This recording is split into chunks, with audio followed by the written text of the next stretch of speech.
17, verse 23.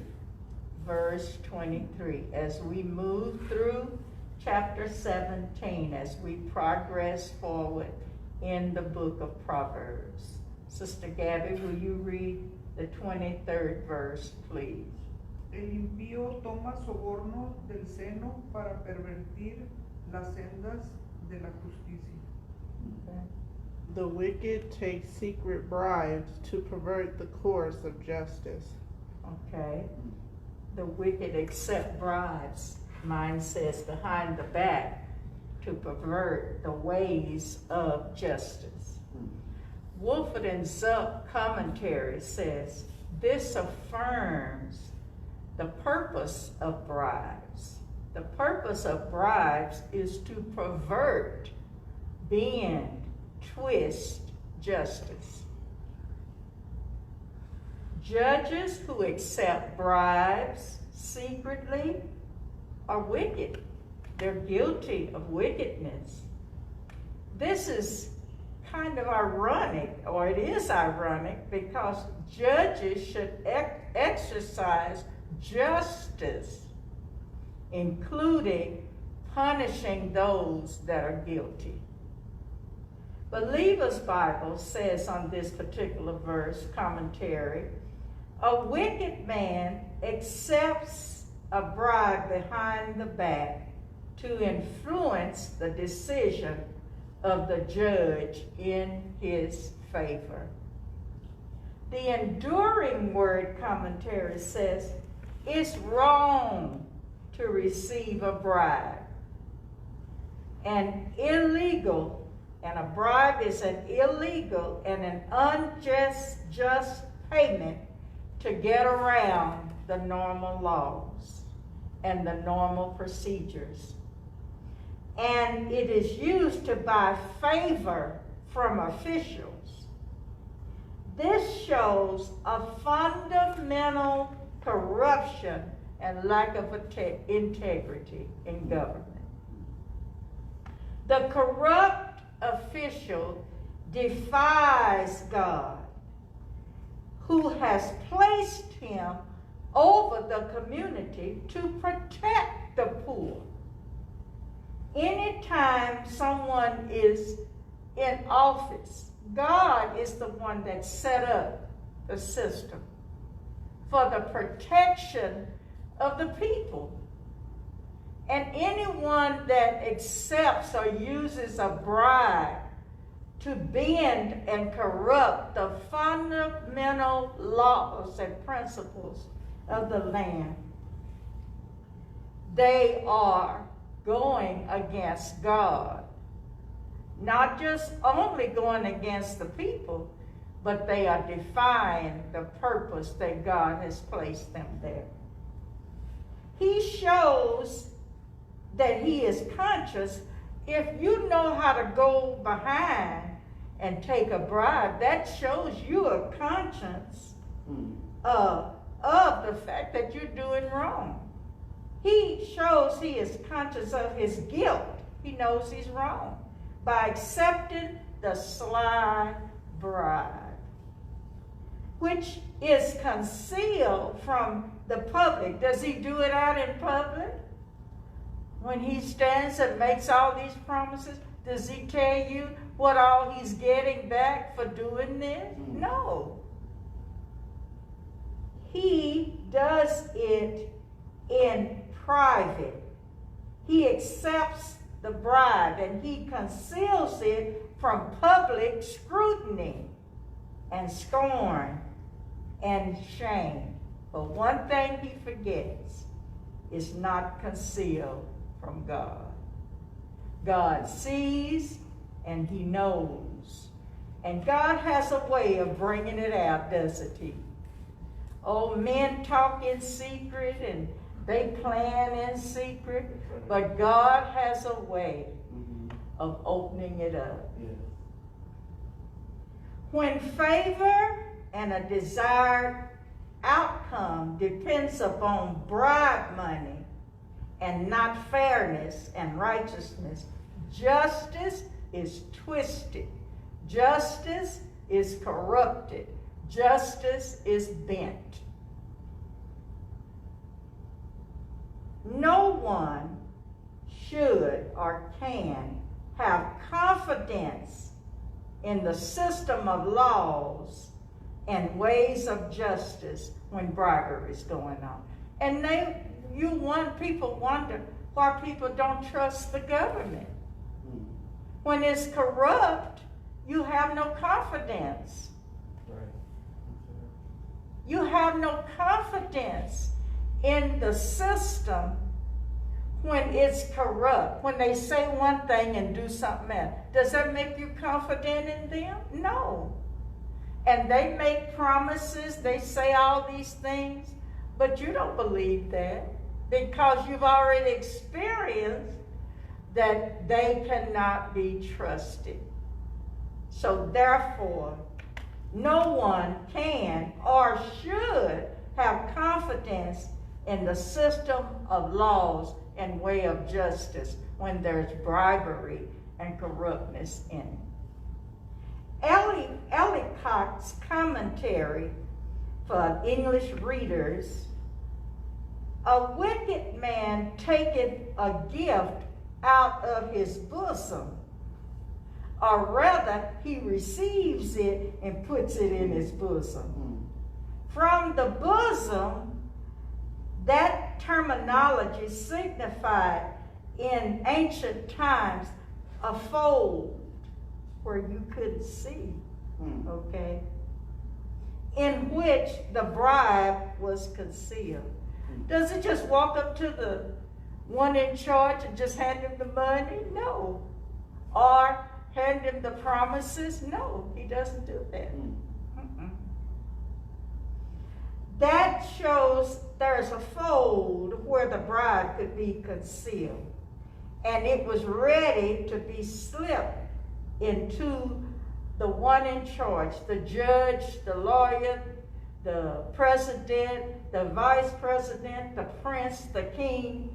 It was slipped into the hands, and it was given so that person or that purpose could have favor, and they could buy favor. It's going on today. It's going on right now while we speak. Benson commentary says, whether you are a judge or a witness, to give or to get an unjust sentence, no man would willingly be known to be so wicked as to be bribed to do injustice. You wouldn't think that you'd be so wicked to take a bribe and cause injustice, sometimes cost others' lives, cost their livelihood, cost their citizenship, cost everything, okay?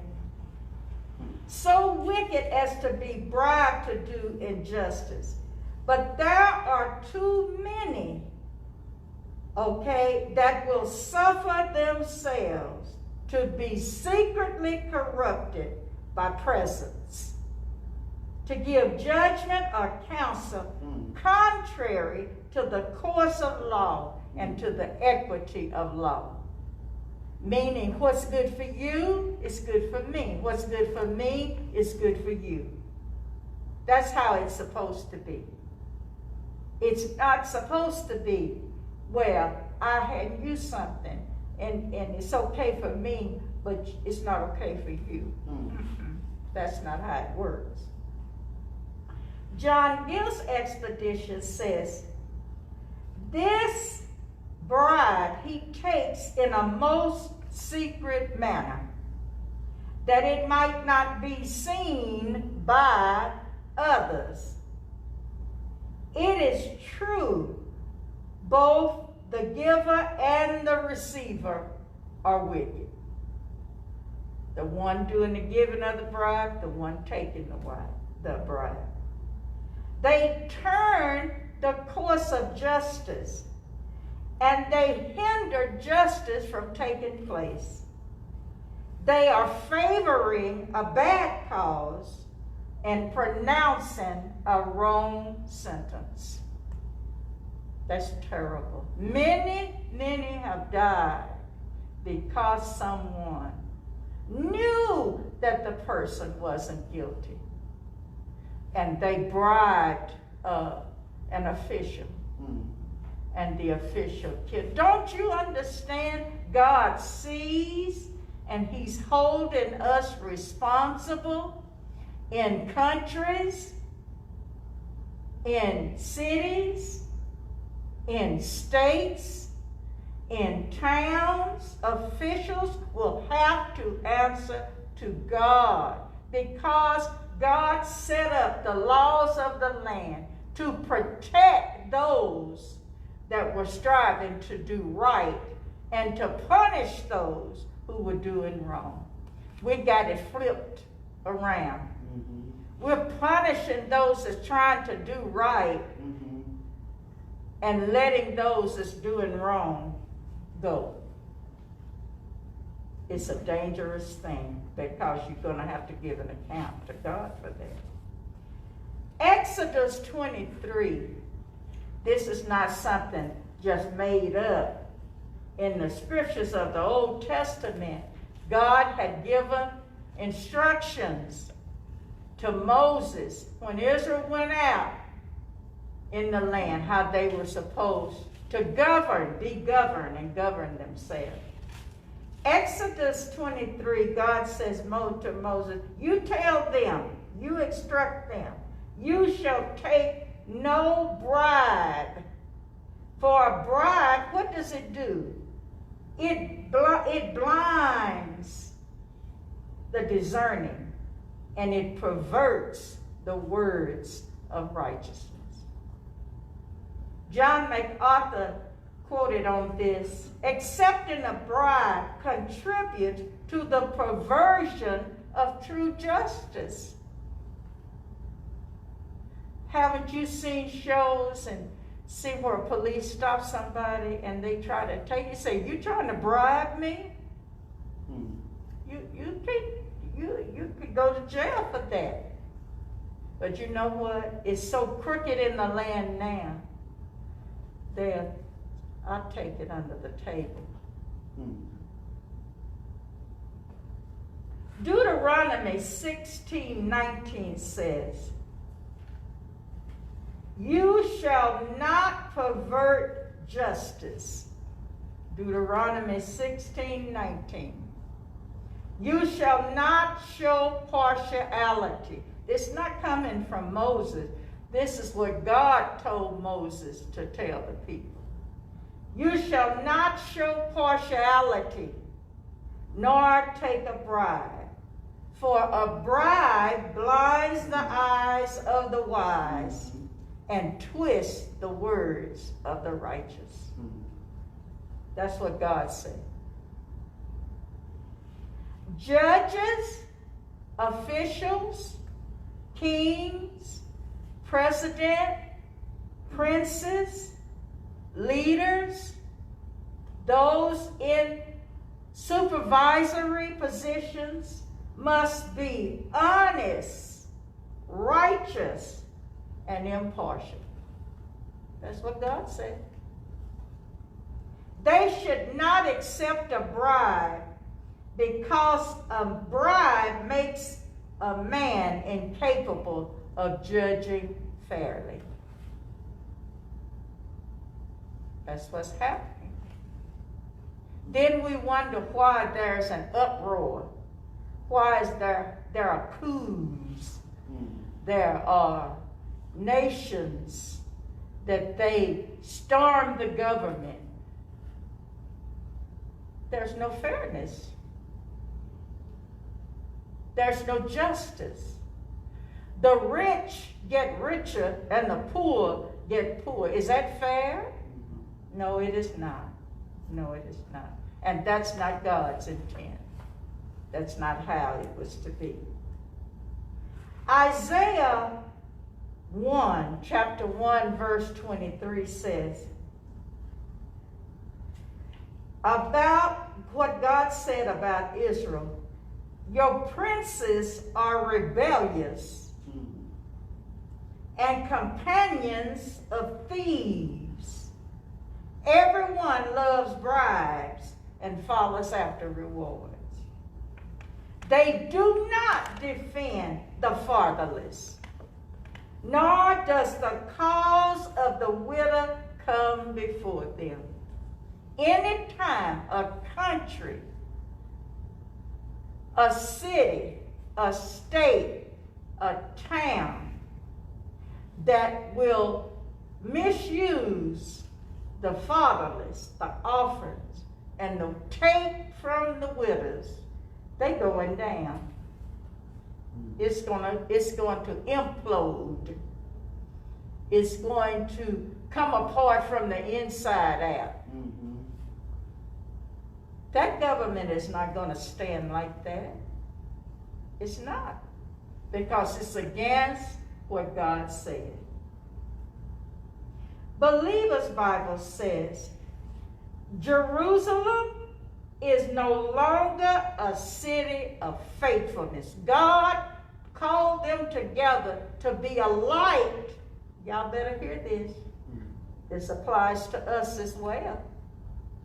He called them to become a nation, to be a light to the heathen nation. They were to be true and fair and honest and above board in everything they did. The judges, the kings, the princes, those that were in high places were to represent the character of God. The priests, the prophets, they were to represent the character of God. The people, the leaders, the princes, they were to represent the character of God.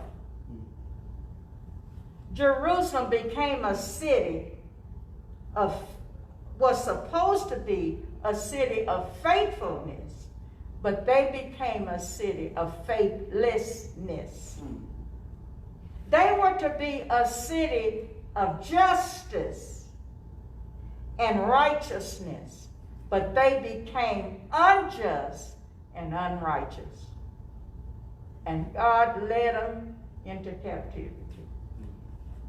He let the heathen come. The cruel Assyrians come and gut the land. The Babylonians, the Chaldeans, the Persians. He let them come in like a lion, like a bear, and rip them apart. Why? Because they lost their testimony. This goes for us today. We are to be a light. There was a time we were the most admired country. But look at us.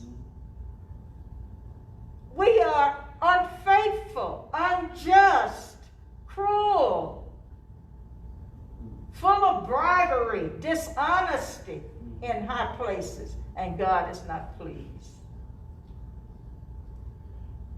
Instead of it being a wife to God, it became a harlot. A harlot is a prostitute. It became a prostitute city, a prostitute nation. And God had told them, you should have no other God before me. And they had turned and started following other nations. They became a place where murderers came for refuge.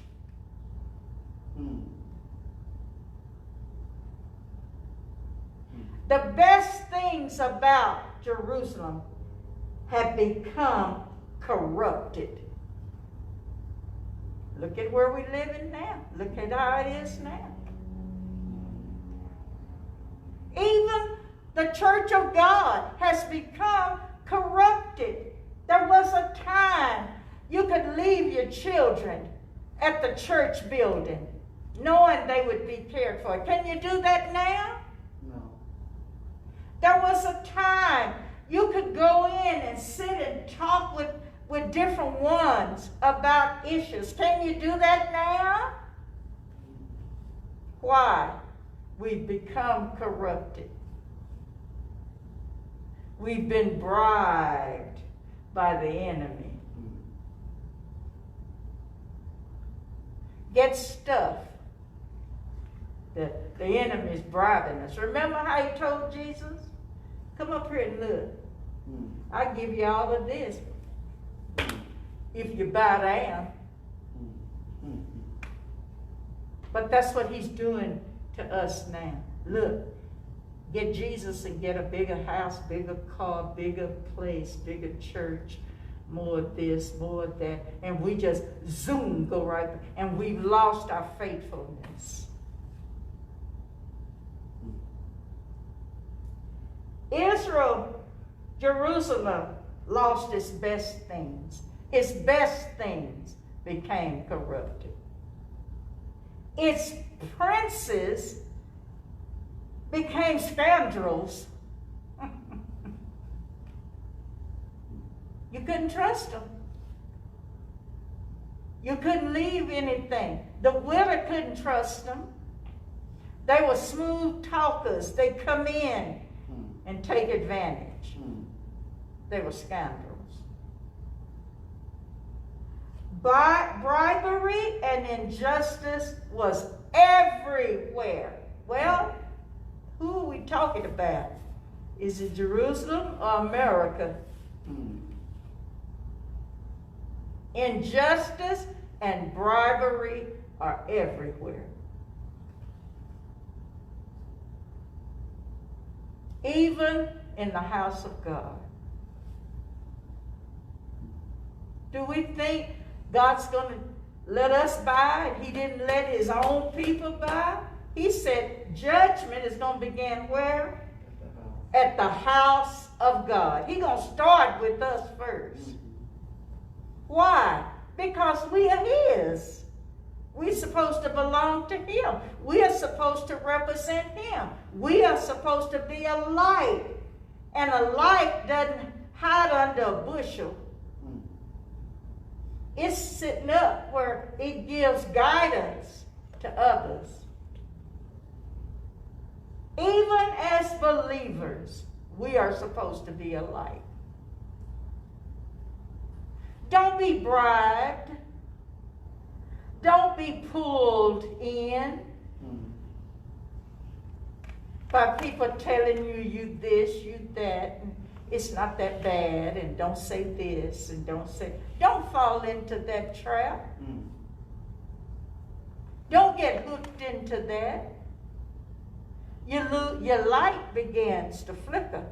I don't care who it is. Mama, daddy, children, preacher, president, pope. I don't care who it is. Don't be hoodwinked and bribed into following today's society and lose your light.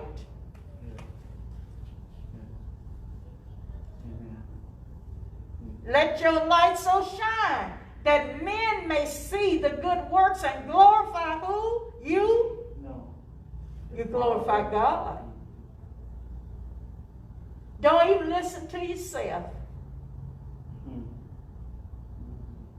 You get tired, you get aggravated, you get frustrated, you get disappointed, you get disillusioned, and the enemy comes in and says, well, you don't have to do all of that. You can have a man. You don't have to be clean. You don't have to. It's a way. Let me tell you what I do. It may come from somebody you thought was all right. Girl, just come on, go with me. Don't be bribed into that. You can have this. You can have power. You can have prestige. Just do such and such a thing. No. Don't be bribed into that. That causes us to become corrupted. And that's why it's so hard now to reach the center. Why? Because it's corruption in the house of God. It's hard to reach them Yes. because they can see. It's corruption there. It's all about me. Come see me. Satan has bribed you with power. Woo! He's bribed you with position. He's bribed you with self-esteem.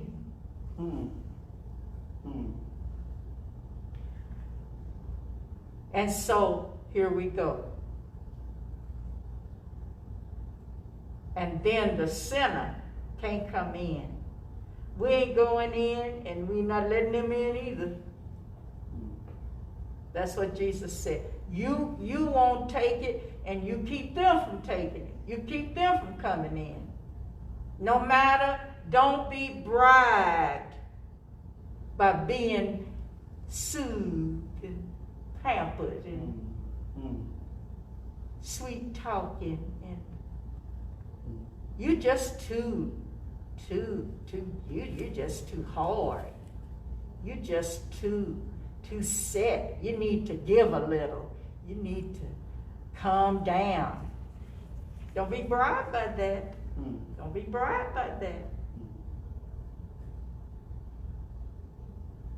Today, he's looking for Christians who love him with all their heart, mind, and soul and body.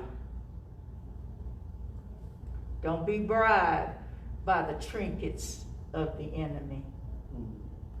He came to steal, kill, and destroy. Many a young woman has given her children in exchange for the bribery. Lord have mercy. Check it out. Look at where we live in. Many a man has lost everything because he fell for the bribery. Many a woman has lost everything because she fell for the bribe. Come on, let me show you. Well, ain't nothing gonna happen. Jump down. He'll catch you. Bow down and worship me. You hungry?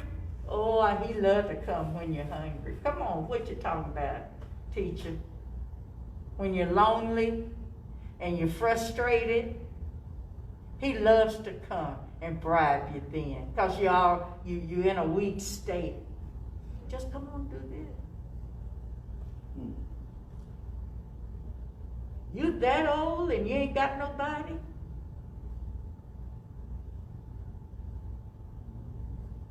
You don't have to live like that. It's a better way. He bribes you through the TV, through the movie, through the media, every way he can. He presents these things. He don't tell you, he don't show you that other part. He don't show you the end result. But he loves to put up a front.